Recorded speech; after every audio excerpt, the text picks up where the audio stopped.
우리가 우리 이사야 6장은 이사야를 부르시는 소명장이라고 이야기를 합니다. 우리가 1장부터 5장까지 해서 어제도 그저께 여러분들의 말씀을 들었다시피 유다의 현실이 어떻습니까? 첫날 유다의 현실을 우리 민전사님이 좀 요약을 했는데 은혜의 실종, 또 예배의 실종, 또 삶 정의와 공의의 실종이라고 그렇게 좀 요약을 했던 것 같고요.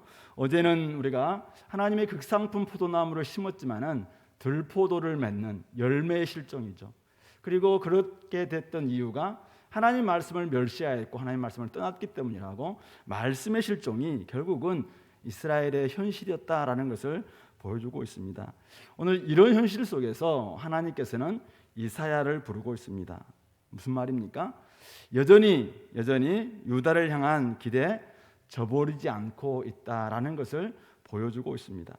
오늘 6장은 잘 알려져 있는 또 내용이라서 오늘 우리가 한번 본문 전체를 한번 이렇게 본다면은 크게 두 가지로 볼 수 있을 것 같은데요. 1절부터 7절에서는 소명을 받기 이전에 우리가 알아야 될 두 가지 진실이라 할까요? 이 부분에 대해서 한번 오늘 살펴볼 거고요. 그리고 오늘 8절부터 13절에서는 특별히 이사야를 부르실 때 그 소명과 관련되어서 또 그가 마땅히 해야 될 사명이 무엇이었는가, 소명과 사명에 대한 이야기를 같이 한번 나눠보겠습니다. 먼저 소명과 사명 앞에서 알아야 될 두 가지 진실은 무엇인가요? 1절부터 4절에서 먼저 누가 진정한 통치자인가에 대한 진실을 보여주고 있습니다. 6장 1절에 우시야 왕이 죽던 해에 내가 본즉 주께서 높이 들린 보좌에 앉으셨는데 그의 옷자락은 성전에 가득하였다, 이렇게 하고 있습니다. 주께서 높이 들린 보좌에 앉으셨습니다. 옷자락은 성전에 가득하고요. 스랍들, 천사들 불꽃이 있는 어떤 그런 스랍들이 모시고 섰는데 각기 6날개가 있습니다. 날개가 있다는 것은 굉장히 빨리 이제 이동할 수 있다라는 것을 보여줄 수 있는데, 어쨌든 6날개가 있는데 둘로는 자기 얼굴을 가리고 하나님을 감히 볼 수 없다는 뜻이고, 둘로는 자기 발을 가리고 부끄러운 부분도 다 가르는 것이죠. 그리고 둘로는 날면서 서로 불러서 이 노래를 합니다. 거룩하다, 거룩하다, 거룩하다. 한 번의 거룩함을 가지고는 다 표현할 수가 없으니까 삼위일체 하나님을 향해서 할 수도 있을 것 같고, 어쨌든 거룩하다, 거룩하다, 거룩하다. 만군의 여호와여 그의 영광이 온 땅에 충만하도다.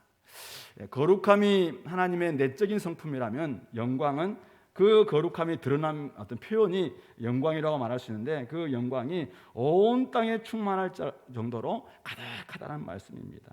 이같이 화답하는 소리로 말미암아 문지방의 터가 요동하고 성전의 연기가 충만했다라는 것을 이야기하고 있습니다. 언제 오늘 이 이사야는 이것을 보고 있습니까?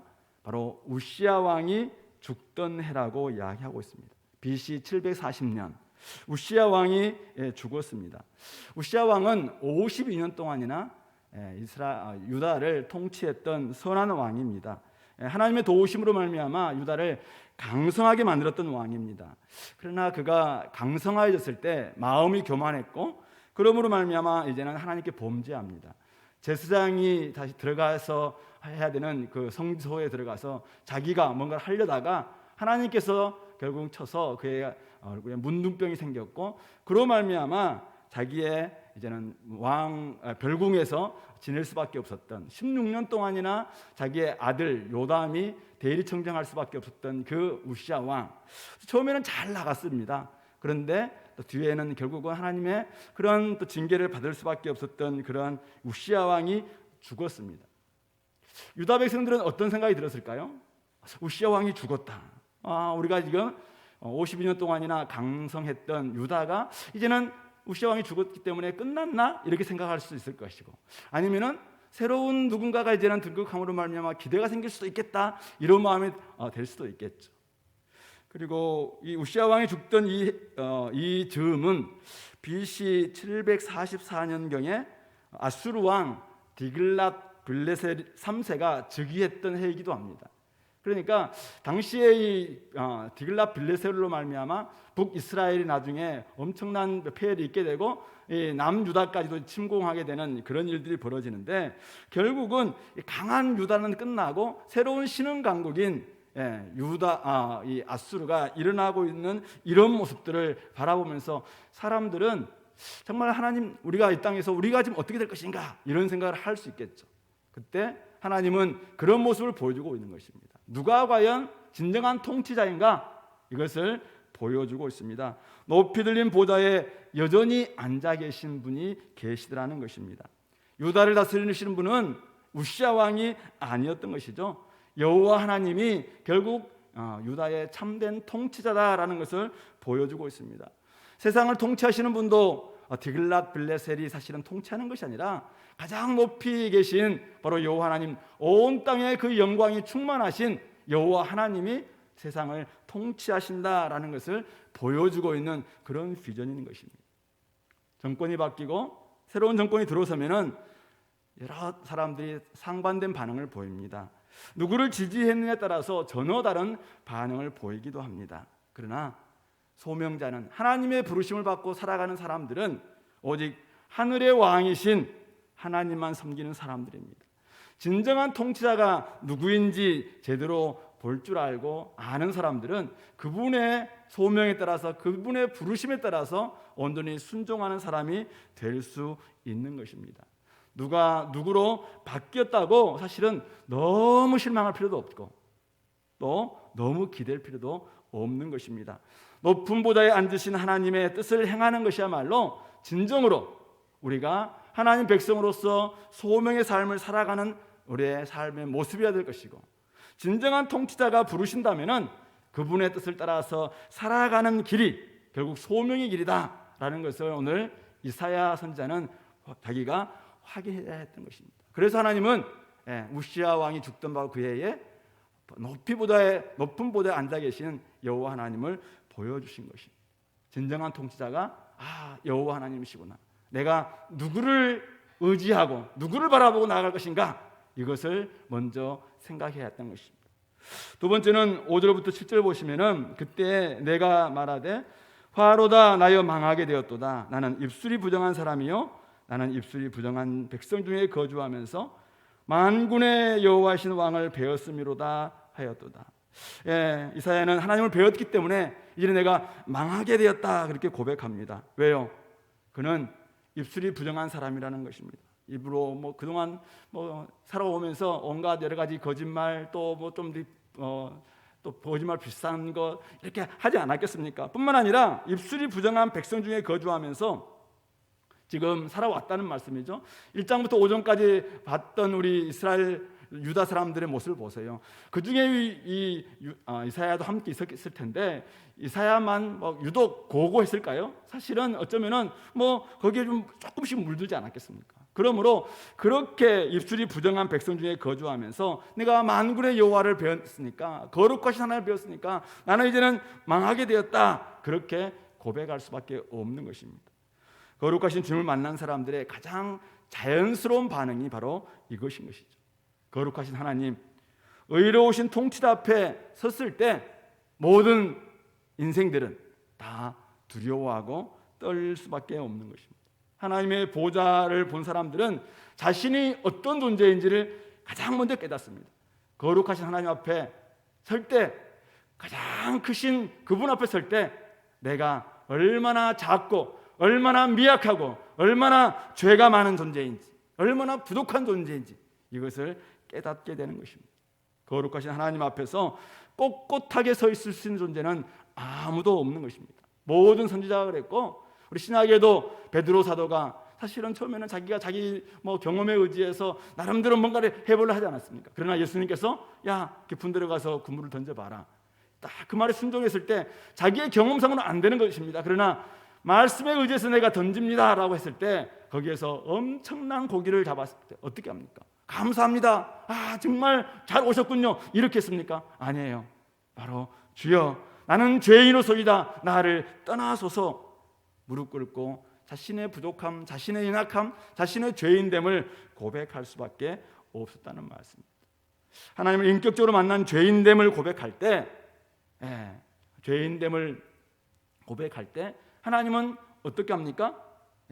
그를 용서해 주시고 받아주시고 깨끗이 씻어주시죠. 6절 보니까 그때 그 스랍 중에 하나가 부젓가락으로 제단에서 집은 바 핀 수출 손에 가지고 내게로 날아와서 그것을 내 입술에 대며 이르되 보라, 이것이 내 입에 닿았으니 내 악이 제하여졌고 내 죄가 사하여졌느니라 하더라.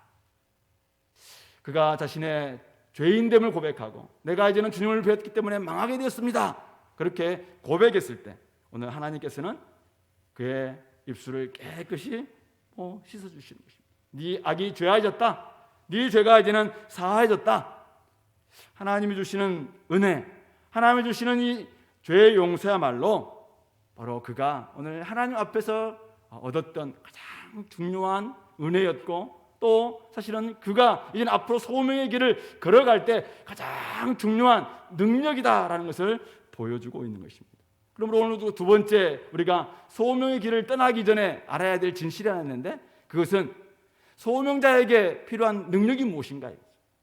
그것은 나의 어떤 스펙이 아닙니다. 내가 가지고 있는 어떤 캐파의 역량도 아닙니다. 우리가 진짜 하나님의 소명으로서 하나님이 부르실 때 온전히 순종하기 위해서 우리에게 진짜 필요한 것은 하나님으로부터 받았던 정결함이죠. 죄 용서함입니다. 내가 하나님께 받아들여졌다는 것입니다. 내가 하나님으로부터 이제는 인정받았다는 것입니다. 나는 죄인인 거 맞습니다. 나는 부족한 사람 맞습니다. 그러나 하나님께서 나를 용서해 주셨다는 것입니다. 나를 받아주셨다는 것입니다. 부족한 사람 맞아요. 근데 내가 너를 쓰겠다라는 것입니다. 내가 너를 정결케 하겠다. 너는 이미 깨끗하다라고 말씀해 주시는 바로 그것, 이 사유하심의 능력, 이것이야말로 소명자의 능력인 것입니다. 우리에게 무슨 힘과 능력이 있습니까? 그러나 하나님이 주신 이 정결함, 하나님이 받아주신 이 깨끗함, 이 거룩함의 능력이 오늘 우리로 하여금 이 길을 걷게 만들어 주시는 것입니다.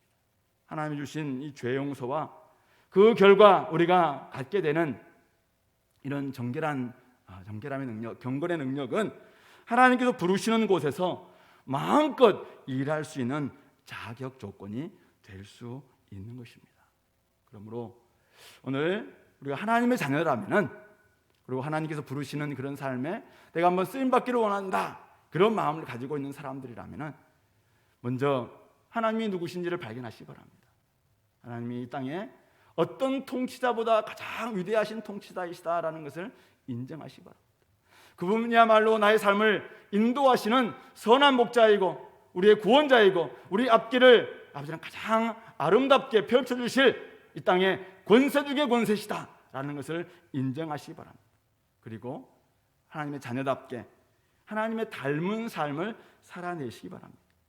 죄에 대해서는 죽고 하나님에 대하여 살아있는 자로 자신을 여기시고 나가시기 바랍니다. 그것이야말로 내가 하나님께 받아들여졌다, 내가 하나님으로부터 이제는 사유하심의 은혜를 얻게 되었다, 이것이야말로 이 땅을 살아갈 때 여러분들 그냥 고개를 딱 들 수 있는 능력이 될 수 있습니다. 여러분들이 조금 부족해도 괜찮아요. 여러분들이 가지고 온 것이 좀 적어도 괜찮습니다. 근데 여러분들이 정결하지 않고 여전히 죄가 여러분들을 계속해서 주장하게 되면은 고개 들 수 없습니다. 우리는 빛날 수 없습니다. 결코 우리는 소명의 길로 나아갈 수 없습니다. 우리는 하나님의 능력을 힘입어서 의의 무기로 우리 자신을 드려야 되는데, 우리가 정결하지 않고서는 하나님 주시는 그 능력, 이 사유하심의 능력, 받아주시는 그 능력, 그것을 우리가 받지 않고서는 의의 종으로서, 의의 무기로서 살아낼 수가 없다는 말씀입니다.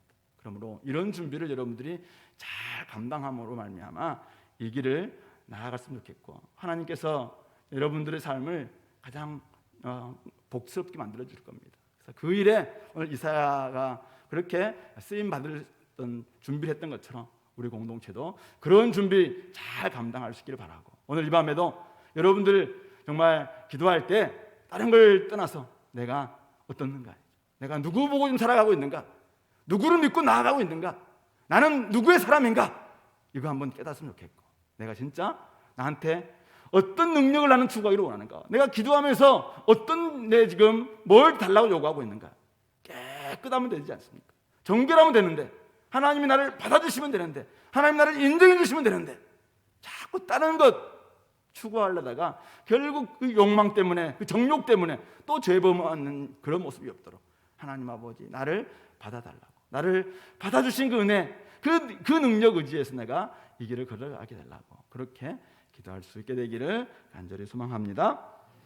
오늘 이제 크게 두 번째는 오늘 8절부터 13절인데요. 이사야의 소명과 사명에 대한 이야기가 나오고 있는데, 8절에 보니까 내가 또 주의 목소리를 들으니 주께서 이르시되 내가 누구를 보내며 누가 우리를 위하여 갈고 하시니, 어떤 분은 이게 직접적으로 이사야에게 이제 이야기했다라고 이야기하고 있고, 어떤 분들은 천상에서 지금 하나님과 삼위 하나님과 좀 이렇게 회의하는 그런 이야기를 좀 이사야가 듣고 있다. 그러니까 결국 이사야는 직간접적으로 좀 이런 이야기를 듣고 있는 것입니다.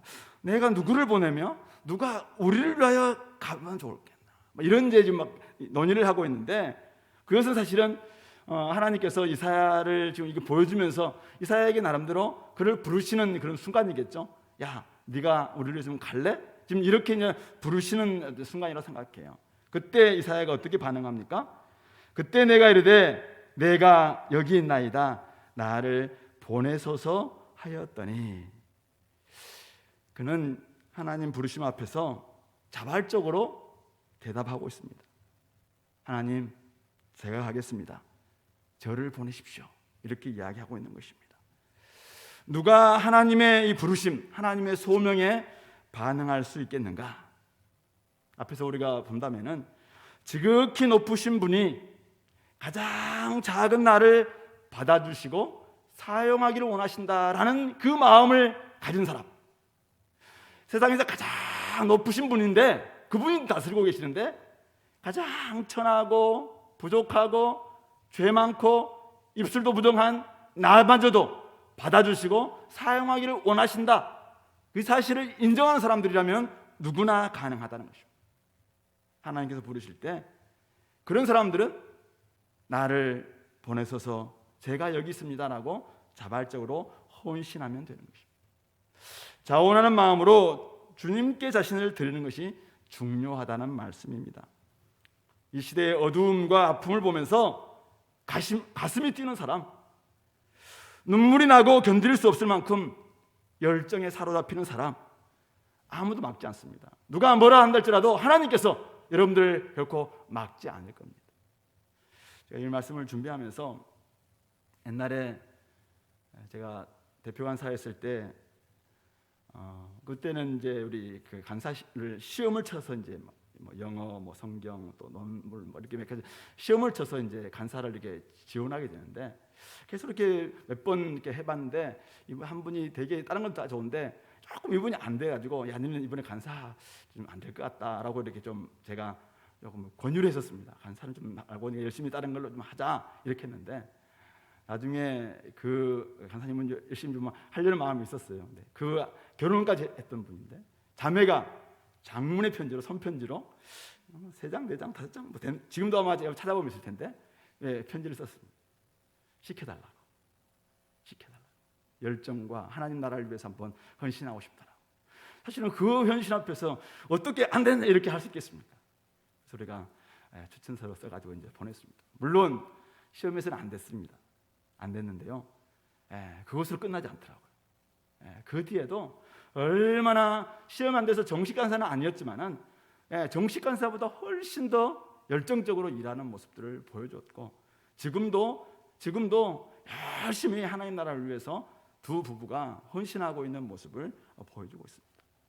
하나님의 비전에, 하나님이 보여주시는 비전 앞에 가슴이 뛰니까, 눈물이 나니까 막 캠퍼스가 보이고 저들이 보이는데 견딜 수가 없는 것입니다. 누가 막을 수 있습니까? 시험이 막습니까?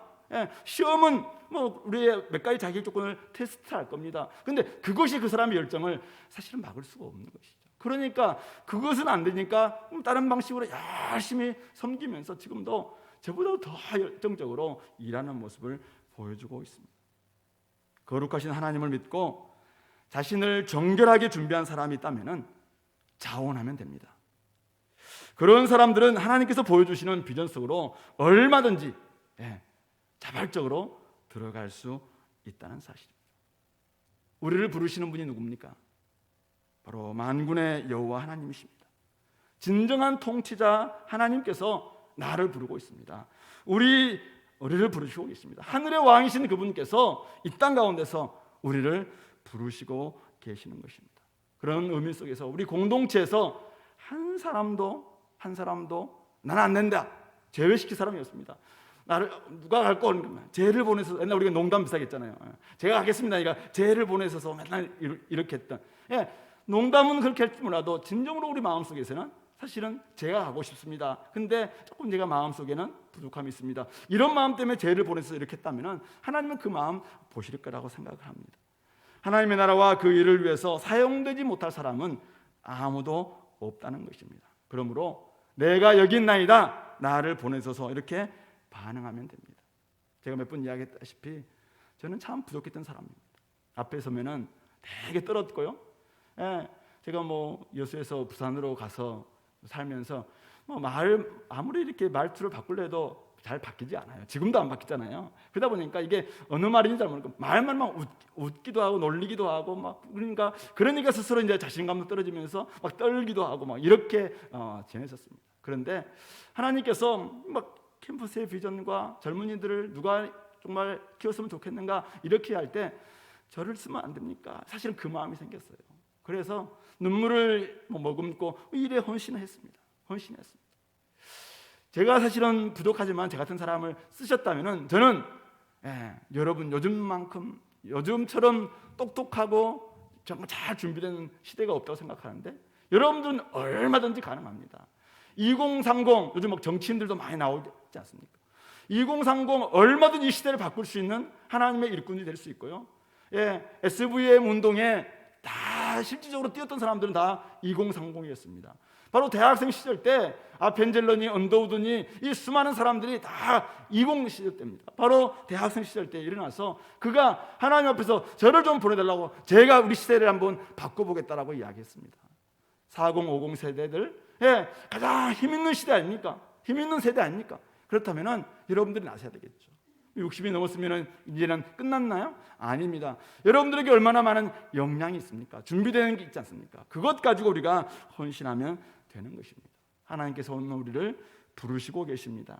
그 부르심에 응답할 마음이 있다면 제가 여기 있습니다, 나를 보내소서라고 우리는 자원할 수 있습니다. 목사님 쓰셨던 직업에 걸려든 소명, 여러분들의 소명이 혹시 하나님 나를 부르시고 있음에도 불구하고 내가 직업 때문에 나의 그냥 어떤 일 때문에 여전히 거기에만 여러분들이 인생을 다 드리고 있다면 다시 한번 돌아보시기 바랍니다. 우리의 소명은 캠퍼스 시대 때 이전에 한번 우리 젊었을 시대 때 한번 지나간 옛날 추억으로 이게 끝날 그 문제냐 이거죠. 그것은 결코 아니라는 것입니다. 하나님께서 우리를 부르시고 보내시고 있습니다. 하나님께서 우리에게 맡기신 그 임무가 있을 것입니다. 그것을 여러분들이 한번 잘 묵상해 보시고, 특별히 우리 주은혜 교회, 우리 교회가 우리가 세 가지 주님의 일꾼을 키운다 했을 때 세 가지의 작은 목표를 가지고 있지 않습니까? 복음을 열심히 정말 구원의 길을 자세히 가르칠 수 있는 복음의 일꾼들 키우는 우리 교회가 되기를 바랍니다. 이 일에 자격 조건이 어디 있습니까? 다 구원받았고 내가 구원받았다면 이제는 구원의 길을 자세히 가르치기 위해서 노방전 하면 좋겠고 원투원 여러분들 하시기 바라고, 또 여전히 여러분 친구들에게 끊임없이 다양한 방식으로 복음을 전해서 어떻게 하든지 구원의 길을 자세히 가르쳐주기 위해서 애를 쓰는 그런 복음의 일꾼들이 되시길 바랍니다. 하나님이 그 일에 여러분들을 부르시고 있습니다. 신구약 66권을 우리에게 허락해 주시면서 우리에게 많은 것을 누리게 하지 않았습니까? 그렇다면 이제는 이 신구약 66권을 가지고 우리의 자녀들을 뿐만 아니라 내 옆에 있는 사람들, 다른 사람들과 함께 말씀을 같이 나누면서 말씀의 일꾼으로 결국은 구원에 이르는 지혜가 있는 이 말씀으로 끊임없이 가르치고 또 배우고 많은 사람들을 일으킬 수 있는 그런 말씀의 일꾼들을 우리가 키워야 되지 않겠습니까? 세계 선교에 정말 헌신할 수 있는 그런 선교 일꾼들을 우리 교회는 키우기를 원합니다. 그렇다면 이것은 구호에 그쳐서는 안 됩니다. 이것은 실질적으로 지금 우리 여기서 일어나고 있는 일이어야 합니다. 현재 진행형이어야 합니다. 그래서 여러분들이 지금 어떻게 이 일들에 내가 하고 있는가 한번 돌아봤으면 좋겠습니다. 오늘날 한국교회가 무너져가고 있는 소식들, 소리들, 곳곳에서 징조들 많이 보입니다. 이것 때문에 견딜 수 없는 사람들 오시기 바랍니다. 저는 교회가 너무나도 안타까워서 정말 눈물을 머금고 교회를 살려보고자 이 길에 들어온 사람입니다. 여러분들, 오늘 한국교회가 무너져가고 있습니다. 곳곳에서 교회에 대한 소망이 없다라고 이야기하는 사람들이 교회를 떠나고 있습니다. 여러분들이 오늘 다시 한번 한국교회를 일으키길 원한다면 하나님이 지금 그것을 보여주고 있습니다. 누가 나를 위해서 갈고 제가 여기 있습니다. 저를 보내소서라고 지원하시기 바랍니다. 자원하시기 바랍니다. 누가 여러분들 막지 않습니다. 교회를 새롭게 하기 위해서 여러분들이 헌신하기를 간절히 바랍니다. 가정을 위해서, 가정의 곳곳에 여러 가지 지금 아픔들이 있지 않습니까? 이 아픔들을 바라보면서 마음이 너무나 가슴이 타요. 눈물이 납니다. 이런 가정을 새롭게 하기 위해서 누가 준비되어 있습니까? 바로 여러분들이 준비되어 있지 않습니까? 그렇다면 여러분들이 하나님 앞에서 제가 한번 우리 온전한 가정들을 만들어 하기 위해서 내가 한번 헌신하겠습니다, 이런 마음 가지고 준비하시기 바랍니다. 그것을 누가 막습니까? 아무도 막지 않을 겁니다. 바로 그 일에 여러분들이 한번 나설 수 있기 바랍니다. 청소년들을 생각하면서 지금도 가슴이 뜨겁고 여전히 눈물이 나고 내가 어떻게든지 청소년들 한번 제대로 한번 바꿔보겠다, 이런 마음을 가지고 있는 사람들, 누가 사실은 여러분들에게 막는 사람이 아무도 없습니다. 그 일에 여러분들 나서시길 바랍니다. 우리 원로 목사님 늘 이야기하고 있는, 우리가 붙어있는 중국의 15억과 또 좀 넘어가면 인도의 11억과 저 힌두교인들과 또 넘어가면 저 18억의 무슬림과 인도, 차이나 저 동남아시아에 있는 5억의 불교인들, 이것이 구호입니까? 이것이 그냥 나름대로 늘 애우고 있는 숫자에 불과한 것인가요? 저는 이것이 우리의 비전이고 우리의 꿈이라면 이런 현재 진행형으로 우리 가운데서 저는 나와 있다고 생각합니다. 이 일에 의해서 우리가 마음을 가지고 제가 인도를 위해서 이렇게 한번 살아보겠습니다라는 그런 비전들이 우리 가운데 나와 있습니다.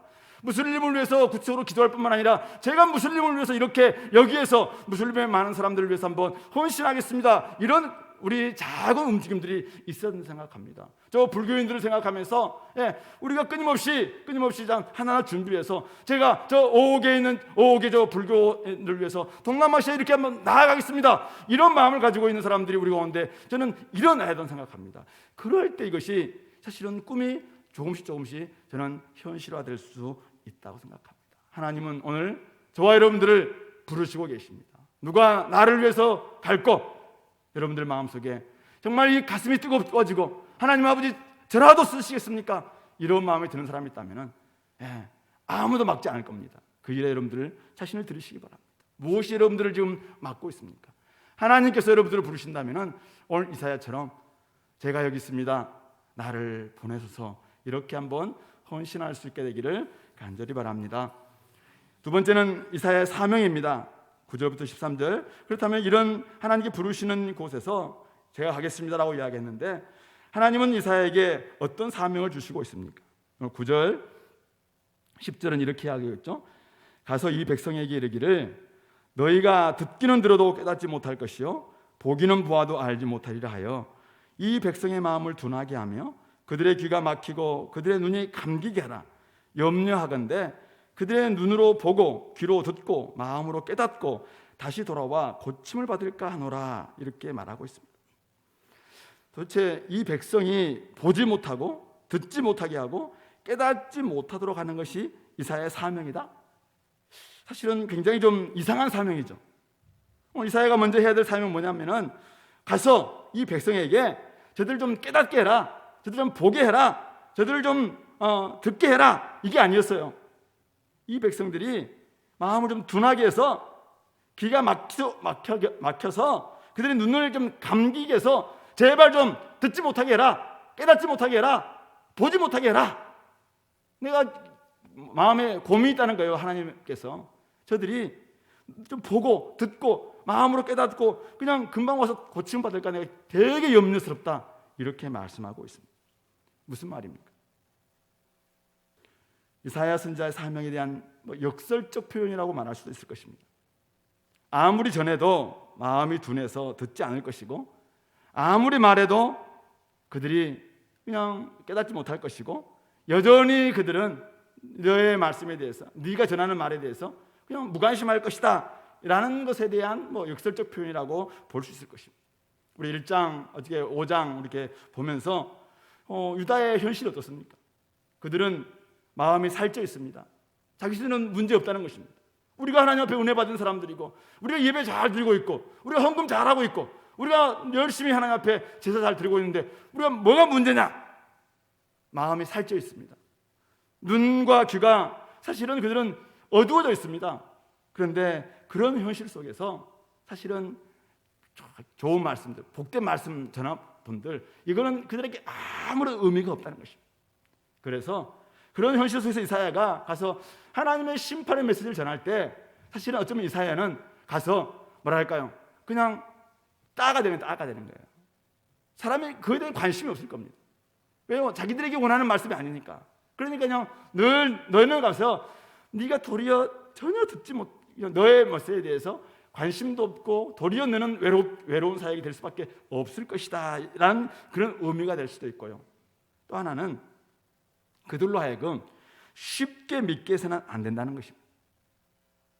철저한 회개와 돌이킴이 없는 믿음은 회복이 아닌 것입니다. 이것은 옛것으로의 회개에 불과합니다. 나이롱 신앙 들어봤나요?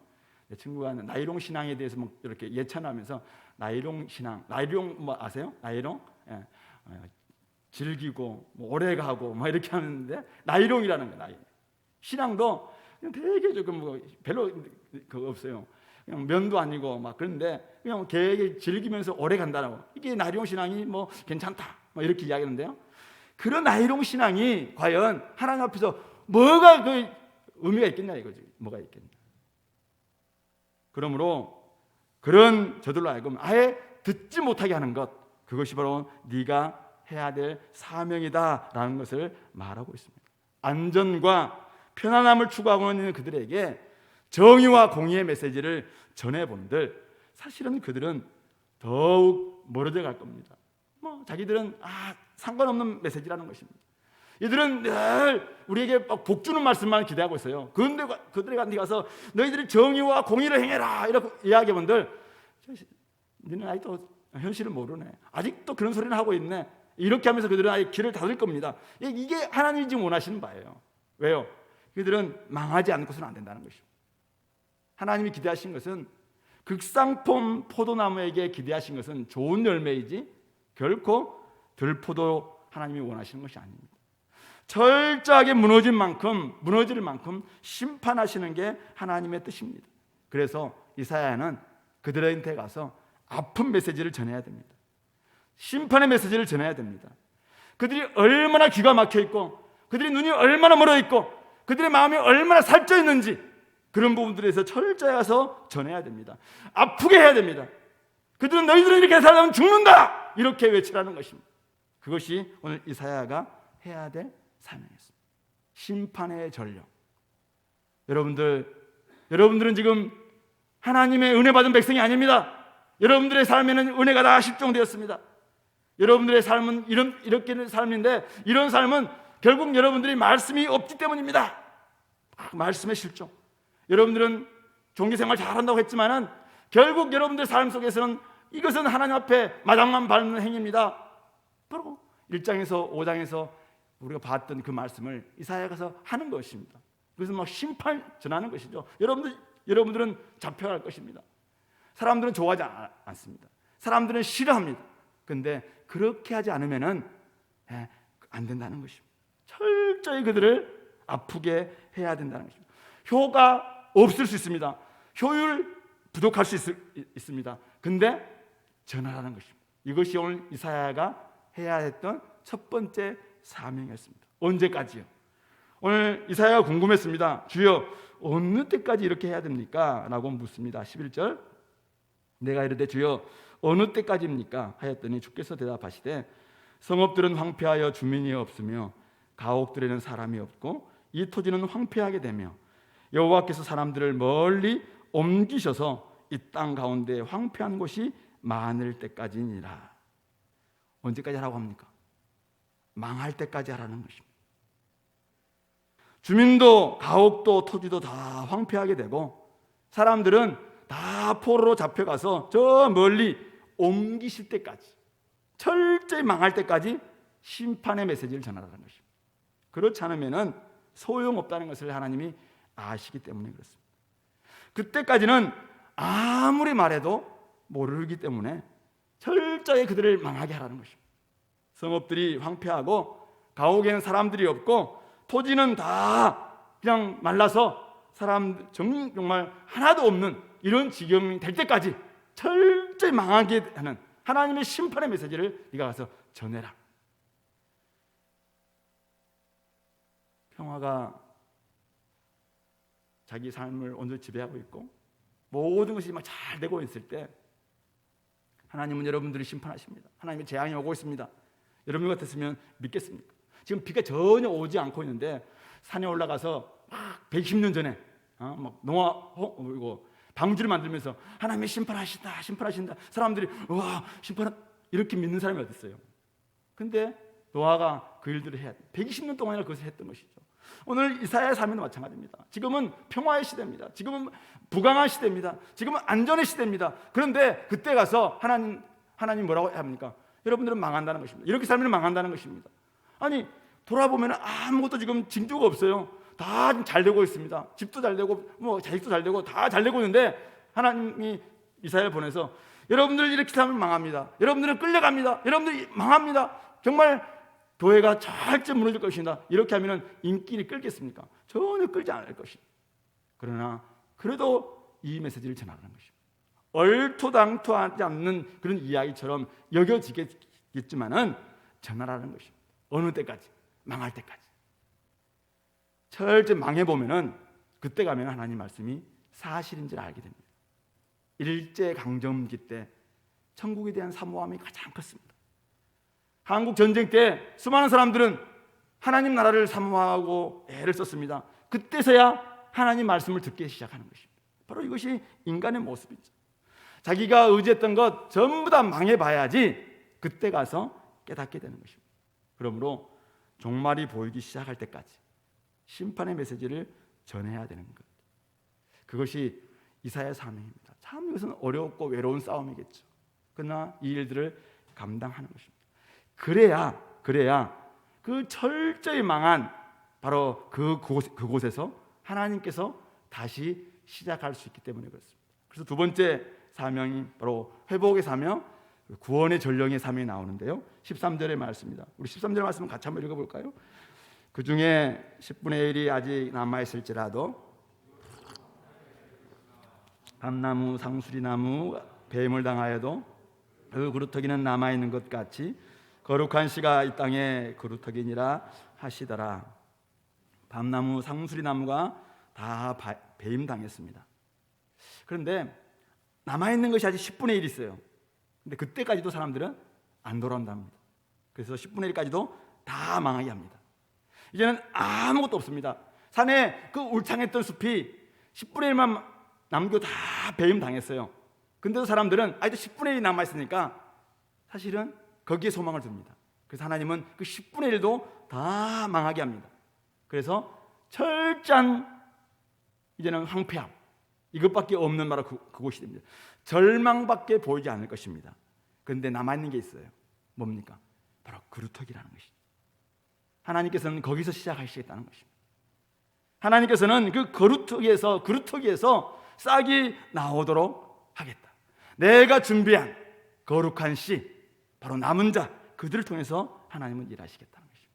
우리 1장 4절에서 봤던 행악의 종자가 아니라, 행악을 막 그냥 부리던 그런 종자가 아니라, 씨가 아니라 이제는 하나님이 남기신 거룩한 씨로 하나님께서 일하시겠다라는 것이죠. 이것이 이사야가 그들에게 전해야 했던 두 번째 사명, 바로 구원의 전령이 되는 것이었습니다. 하나님께서는 다 망한 가운데서 거룩한 씨로 새로운 회복을 시작하시는 분이십니다.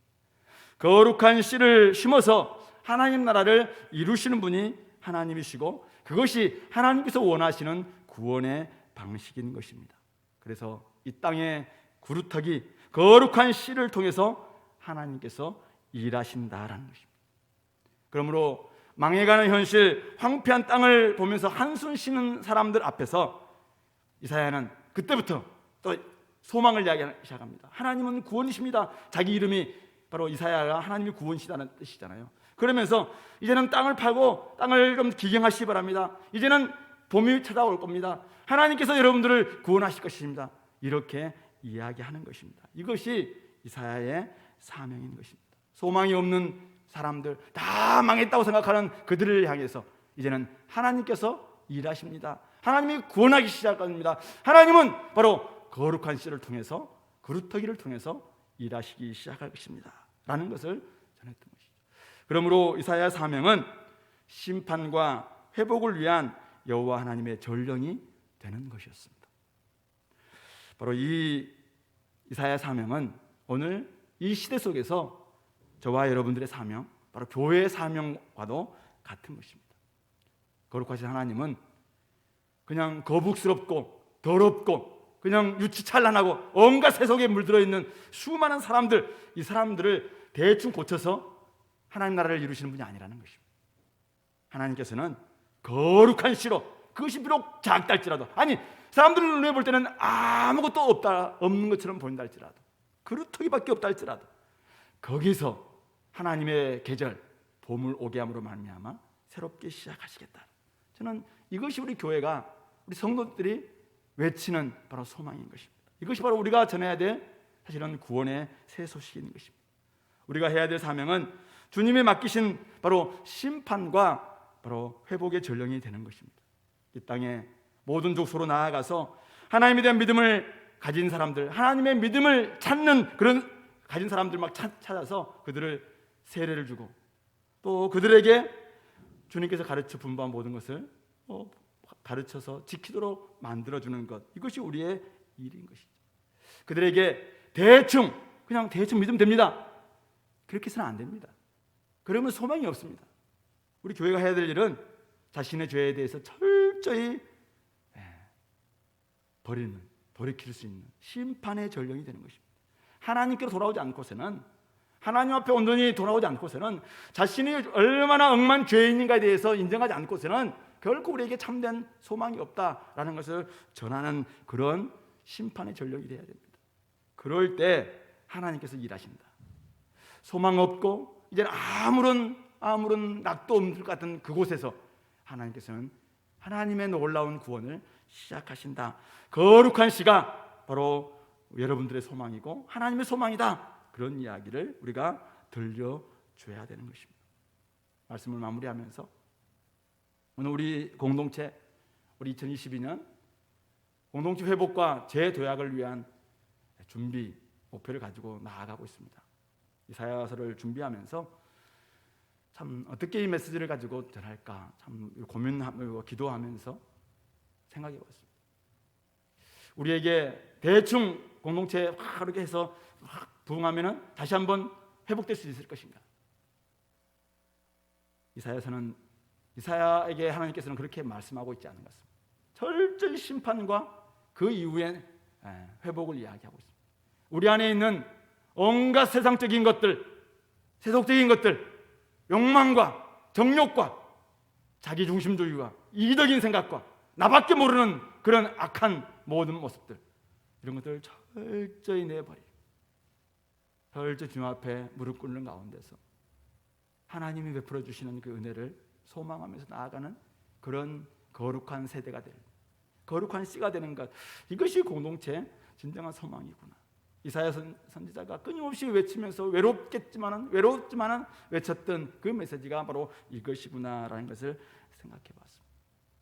우리 공동체 이 땅에 하나님 나라를 심는 일에 부름 받았습니다. 믿음을 가진 사람들이 주님의 말씀을 듣고 죄 사함을 받아서 시작할 수 있도록 우리가 도와줘야 됩니다. 가장 크신 하나님이 가장 작은 저와 여러분들을 지금 사용하기를 원하시고 있습니다. 누구에게나 열려 있으나 믿음이 없는 사람들은 보지 못하고 듣지 못하고 깨닫지 못할 것입니다. 자신의 죄를 철저히 버리지 않고서는 마음이 살찐 사람은 결코 깨닫지 못할 것입니다. 그러나 자신의 죄를 직면하고 철저히 버리면서 이제는 하나님의 말씀 앞에 서기만 한다면 우리는 그 말씀이 무엇을 의미하는지 깨달을 수 있다고 생각합니다. 하나님을 진정한 우리의 구원자로 모시고 왕으로 모시고 이제는 내가 하나님께 온전히 굴복할 때 거기에 진짜 소망이 있구나. 거기에 진짜 우리에게 회복이 있구나. 거기에 우리 공동체 또 기쁨도 여기 있구나. 이걸 생각하면서 나아갔으면 좋겠습니다. 오늘 우리 시대는 부흥의 시대가 아닙니다. 그러나 여전히 오늘 이사야에게 주셨던 이 말씀은 저는 유효하다고 믿습니다. 아무도 없을 것 같아도 하나님께서 준비하신 그루터기, 거룩한 씨가 있을 것이기 때문에 그렇습니다. 그루터기만 남아있어도 새봄과 함께 우음이 돋습니다. 우리 공동체가 바로 이 땅의 그루터기 될 수 있기를 간절히 바랍니다. 하나님께서 준비하신 그루터기, 하나님께서 남겨주신 거룩한 씨를 찾는 작업에 우리가 나설 수 있게 되기를 바랍니다. 누가 할 수 있겠습니까? 이 일의 중요성, 이 일이 너무나도 필요하다라는 걸 생각하면서 자원하는 사람들이면 되는 것입니다. 밤나무 상술이 배임당해도 그래서 아무것도 보이지 않을 수 있습니다. 그러나 거기에 그루터기가 남아있습니다. 하나님께서 거기에서 놀라운 구원을 시작하실 것입니다. 우리는 복음의 할 걸음 땅끝까지 끝날까지 그 찬양을 통해서 우리는 그 노래 많이 불렀습니다. 우리는 땅의 그루터기라, 세상이 너희를 미워하거든 이상히 여기지 말라. 두 번 안 올 우리의 젊음, 누구를 위해 살 것인가, 무엇을 위해 살 것인가 찬양하면서 가슴 벅찼던 그런 시절이 있었습니다. 그렇습니다. 이것이 우리의 소망이 되어야 됩니다. 저는 하나님께서 오늘 이 일에 우리 공동체 여러분들을 부르시고 있다라고 믿습니다. 그래서 우리가 하나님의 그루터기가 되어서 거룩한 씨가 되어서 다시 한번 이 시대 하나님의 나라를 심는 그 일에 헌신할 수 있는 우리 공동체 될 수 있기를, 이 시대의 이사야가 될 수 있게 되기를 이 말씀으로 간절히 권면드립니다. 이 시간에 같이 한번 우리 기도하겠습니다. 두 가지만 가지고 한번 기도합시다. 첫 번째는 오늘 이사야가 소명과 사명을 받기 전에 두 가지 진실을 깨달았던 것 가지고 한번 기도합시다. 하나님만이 진정한 통치자이시고 우리의 정결이 능력이다라는 것을 우리가 깨닫도록 좀 기도했으면 좋겠습니다. 날마다 하나님과 깊은 사귐 속에서 경건을 회복하고 내가 거룩한 백성이 되어서 세상에 어떤 누구의 목소리가 아니라 하나님 목소리가 가장 크게 들리고 가장 중요하게 들리고 그분의 뜻에 의해서 내가 살아갈 수 있는 그런 모습 되게 되려고, 무엇보다도 내가 깨끗한 종이 되어서 정결한 백성이 되어서 이 시대를 새롭게 하는 그 일에 온전히 사용될 수 있는 준비 행하게 되려고 이 시간에 같이 한번 기도하겠습니다.